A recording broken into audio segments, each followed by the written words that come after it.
Hi, and welcome to the June 2015 edition of SYCL 360. I'm Joel Corey, and today I'd like to welcome three new members to the SYCL 360 team: Dr. Jane Yang, Dr. Brenda Sue Lalem, and Dr. Chisinta Voma. Together with Drs. Deborah French and Kaylin Olson, we have prepared three excellent presentations to share with you. The first will be an interview with Dr. Valerie Ng on Individualized Quality Control Plan, or IQCP, conducted by Dr. Brenda Sue Lalem. Next will be an interview with Simona Ciampi on a new feature on the AACC website called AACC Artery, conducted by Dr. Deborah French. And lastly, Dr. Jane Yang will cover sessions of interest for SYCL members at the upcoming 2015 AACC annual meeting to be held in Atlanta, Georgia. And I encourage everyone to attend if at all possible. On November 4th, 2011, the Centers for Medicare and Medicaid Services, CMS, released a formal announcement entitled CMS Adoption of EP23 for CLIA QC as a QC option. This document communicated plans by CMS to implement a laboratory quality control based on risk management. On August 16, 2013, CMS released a guidance document entitled Individualized Quality Control Plan, IQCP, a new quality control QC option. This new document included interpretive guidelines and specified an education and transition period for this new CMS approach to quality. Laboratories will be required to either follow all Clinical Laboratory Improvement Amendment or CLIA QC regulations as written or develop an IQCP. I am joined today by Dr. Valerie Ng, Professor of Clinical Laboratory Medicine Emeritus at the University of California, San Francisco. She's also the chair of the Department of Laboratory Medicine and Pathology at Highland Hospital in the Alameda Health System in Oakland, California. She will share with us some useful insights on IQCP. Hi, Dr. Ng. Good morning. Thank you so much for joining me today. You're very welcome. I will be asking you a few questions, and so I'm just going to go with it. What is IQCP and how will it impact the clinical laboratory? Well, as you mentioned earlier, IQCP stands for the Individualized Quality Control Plan. IQCP is an alternative CLIA QC option that will provide for equivalent QC to meet CLIA regs for non-waived tests. It will include many of the practices you're already doing, and it is broader than just the frequency and number of QC materials. How will it impact the clinical laboratory? The clinical laboratory needs to identify which of the non-waived tests it is performing that would be an option to have an IQCP for. And bear in mind, the IQCP process is much broader than just QC within the lab. It embraces and umbrellas the entire test process, from the pre-analytical to the analytical and through the post-analytical phase. So, will IQCP be useful outside of point of care? You know, it's funny. There's this misconception that IQCP is relevant only to point of care. IQCP is relevant to any non-waived testing. The reason why point of care keeps getting thrown out there is because many of the new laboratory testing technologies, many of the handheld point of care test devices, don't fit easily into the original CLIA QC requirements. And over the last 10, 15 years, a variety of approaches have been made to try to squeeze these devices into the original CLIA QC recommendation. You might recall in 2003, that was the genesis of equivalent QC that really scaled back the type of QC frequency you needed to do for these technologically advanced devices. Now that EQC or equivalent QC will no longer be relevant after January 1, 2016, it behooves a laboratory to look within the laboratory walls to see which tests are being operated under EQC rules and then determine should those tests go back to the original CLIA QC recommendations or should an IQCP be developed. In looking at my own laboratory, the the largest area where I need to spend some time is in my microbiology laboratory, where we have adopted many of the EQC options. There are certainly tests in chemistry that we will be looking at, and the one that I identified last week is fetal fibronectin. Thank you very much. That's really interesting to know. So what are the steps that are involved in setting up IQCP? Well, the first step is sort of to take an inventory of what you're doing. Look through the areas of your lab, figuring out, the first cut, which of your tests are adherent to the CLIA regs right now, and if they are adherent, do you have any plans to change them in the future? If you do not, then leave them alone. On the other side of the decision tree is to identify which assays are currently operating under equivalent QC rules, and then to consider on that decision tree, do you want to then go back and implement the original CLIA reg, or do you want to develop an IQCP? If you were to develop an IQCP, the beauty of it is that you probably have 10 to 12 years of real-time experience with the equivalent QC reg, demonstrating your system may be in control under those reduced frequency or altered type of frequency of QC. And you can carry that same process through IQCP as long as you do the risk analysis at all phases of laboratory testing, not just the analytical phase. So what tools are available to help with developing an IQCP for the laboratory? So a number of organizations have come forth with tools. I'll just say the CDC a few weeks ago released a pretty all-encompassing guidance on IQCP.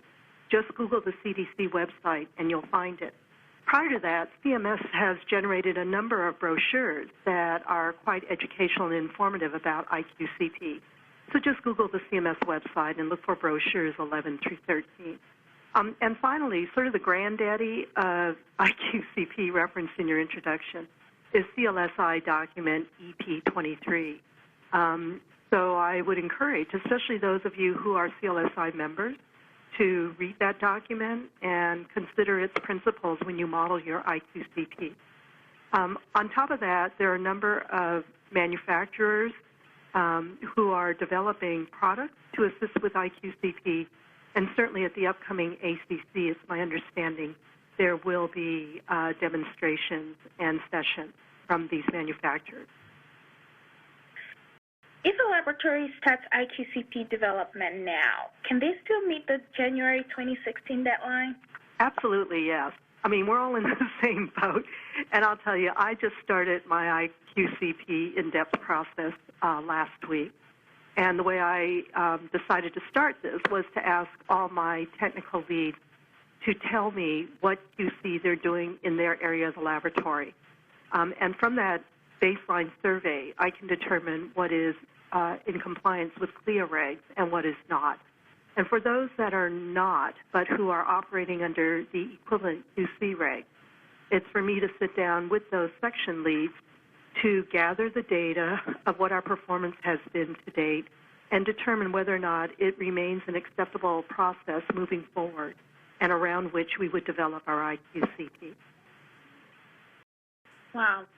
Thank you very much, Valerie, for taking the time to discuss this helpful information with us. It was really great having you. And thank you very much for allowing me to share my opinion. Today we would like to familiarize SYCL members with one of AACC's newest undertakings, the AACC Artery. In order to do that, we are going to speak with Simona Ciampi, the manager of the online community for AACC. Hi, Simona, and thank you for joining us today. Hello, and thank you for having me. So, Simona, our first question is, what is the AACC Artery? AACC Artery is the exclusive online community for AACC members who are interested in sharing their knowledge, in learning from each other, solving common challenges. It is also a networking platform where to connect with people within your same industry and establish relationships and connections that can bring you ahead in your career. Wonderful. So would you compare the AACC Artery to Facebook, or is it something different? Well, I know that some of you may be inclined to do this comparison, even though we don't like to compare our community to anything like Facebook. But because there is this tendency, I would like to explain the difference between the two with a metaphor. I would say that Facebook is your backyard barbecue, where you meet friends, drink beer, bring your kids, share your food, tell a joke, and so on. While AACC Artery is more like a peer-to-peer roundtable where you can share your work challenges, meet people that do what you do, and find professional solutions with them in a friendly way. Both of them, Facebook and AACC Artery, are social platforms. Both of them are friendly and connect people together, but only the Artery gives you the opportunity to pick each other's brains in a meaningful way for your profession. That's great. I love the metaphor.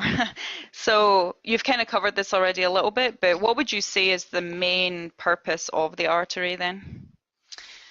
So the main purpose of the Artery is to give members access to a selected community of professionals at any moment in space and time. Since we are an organization with members from all over the country and the world, we believe that giving our members a simultaneous place where to meet, exchange opinions, contribute is a great way to create value within members and share that knowledge. Yeah, that's great actually. So you can, if you wake up in the middle of the night with a question, you can always go on there and see if someone's already on there. Yeah, please do. So who has access to the AACC Artery? Any AACC member has immediate access to the Artery upon joining the association.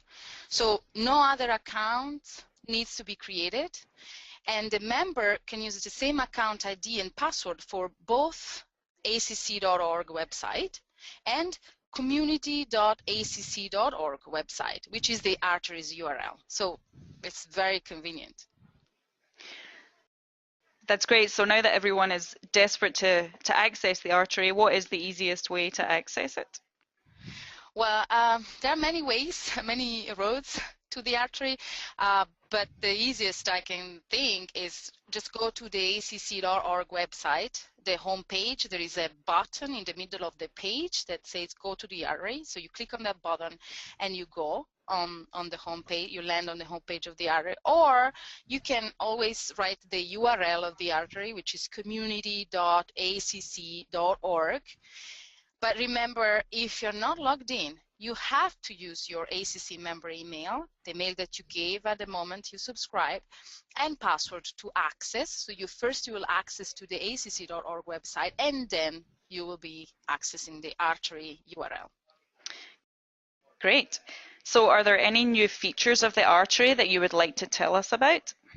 Oh, I really love these questions, because this question in particular, because starting June 1st, we implemented live push notifications and digests. The live push notifications are notifications that you receive in your email inbox as soon as something happens on the Artery, like a post, an answer, somebody likes the content you create. And digests are single emails that include all that happened in a day or in a week of activities on the Artery group you belong to. Now, members will have to subscribe or unsubscribe to those, or select what is the frequency they prefer. I will be sending out information to members or on how to do that very soon, but you can go into your profile settings right now and subscribe to the digests of the groups you are interested in. Wonderful. Yes, I got some of those emails today. So how can SYCL members contribute to the Artery? Well, SYCL members are the youngest members of AACC, right? So the way we envision them to contribute to the artery is by early adoption, meaning we want more and more of the cycle members to participate by initiating conversation, asking questions, finding answers, and basically use the artery as much as they can to help show to other members what amazing things we can do with this tool. Okay, so all cycle members get out there and contribute to the artery. So what's your favorite feature of the artery? I like the multimedia function, the possibility to incorporate data files, pictures, videos to a post. I know not many members use that yet, but I believe it is a great way to use the artery, since the online space gives the opportunity to interact with more than one medium of communication between members, and that gives a lot of power, if you think about a lot of power to the medium of things that you can share. Definitely. So we all know about the AACC listservs. They've been around for a long time. So what other benefits does the artery offer AACC members as compared to these listservs when you're trying to seek out some information or advice from your peers? I think many, but let me point out only one today. The search function. Imagine a conversation about TSH that happened last year, where there was a long list of answers and interactions between members, and maybe a final resolution by the moderator. This year, you may have a year later a related questions or something similar, and you can search for relevant information on the artery before asking your questions. So on top of the page, there is this search space, and you can find and read conversation much easier in a click. Conversations stay on the artery indefinitely. They can be tagged by members to be found even more easily. And they are absolutely a value that the community build thanks to the contribution of all the members over time. Yeah, that definitely sounds like a useful function. So finally, is there anything else that you would like cycle members to know about the artery? Yes, definitely.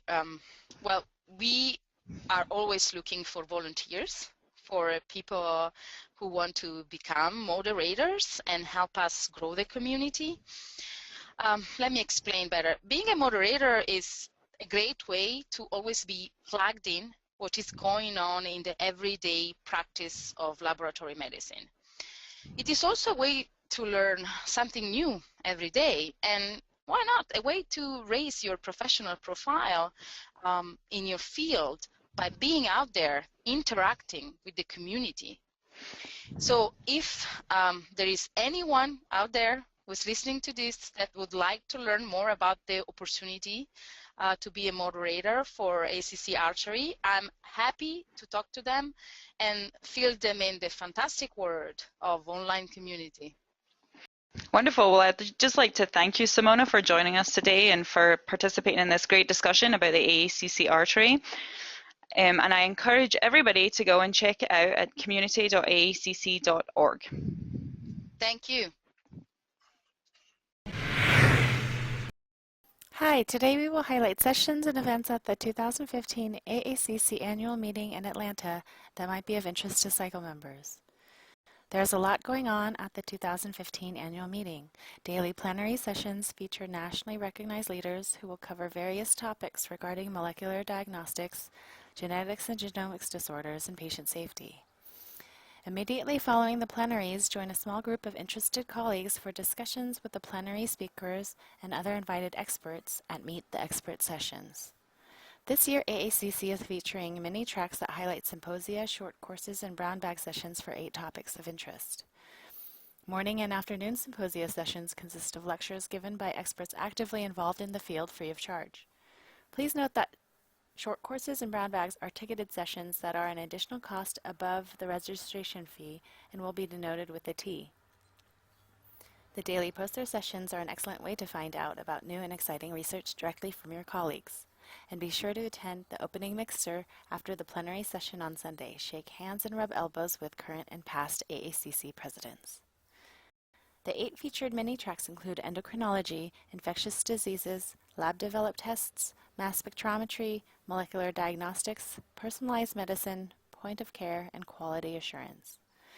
During the symposia sessions, experts in endocrinology will discuss such topics as factors such as ethnicity that may or may not affect hemoglobin A1C, the pros and cons of urine-free cortisol and its usefulness in diagnosing Cushing's syndrome, and urinary steroid metabolomics in adrenal disease. A list of teases about infectious diseases, the treatment of Ebola patients at Emory, strategies to diagnose and manage sepsis, and a discussion about HPV vaccination and screening to prevent cervical cancer. Through the LDT mini-track, get involved in the open dialogue between the FDA, industry, and the laboratory community about the FDA guidance on LDTs. Learn about the potential impact that regulation will have on testing in the clinical lab. Mass spectrometry is becoming an essential part of the clinical lab. This mini-track has something for everyone. Start with the fundamentals. Evaluate whether or not mass spec is right for your lab or learn how to develop and validate methods. If your lab already has a mass spec instrument, discuss mass spec's role in the marriage of clinical microbiology and clinical chemistry. Brush up on how to set up a targeted assay or screen, or get practical advice on troubleshooting.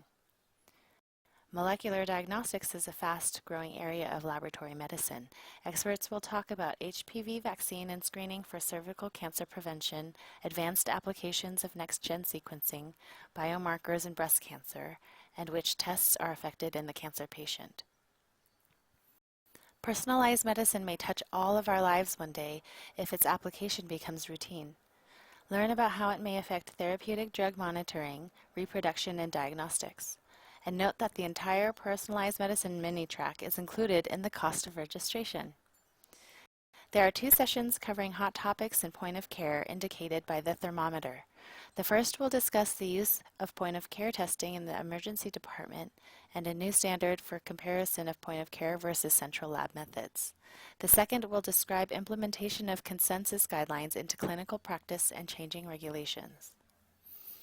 The Quality Assurance mini-track features a wide range of topics, including a Laboratory Director Bootcamp, indicated by the boot, that covers what, when, why, and how to validate new tests and meet regulatory requirements. If you're interested in IQCP, be sure to listen to the IQCP podcast from SYCL 360. When you need a break from the typical educational sessions, we would love to see you at the SYCL-sponsored educational and social functions.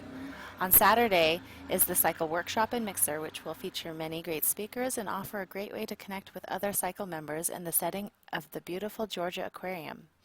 On Monday afternoon, the annual student oral and poster competitions will take place.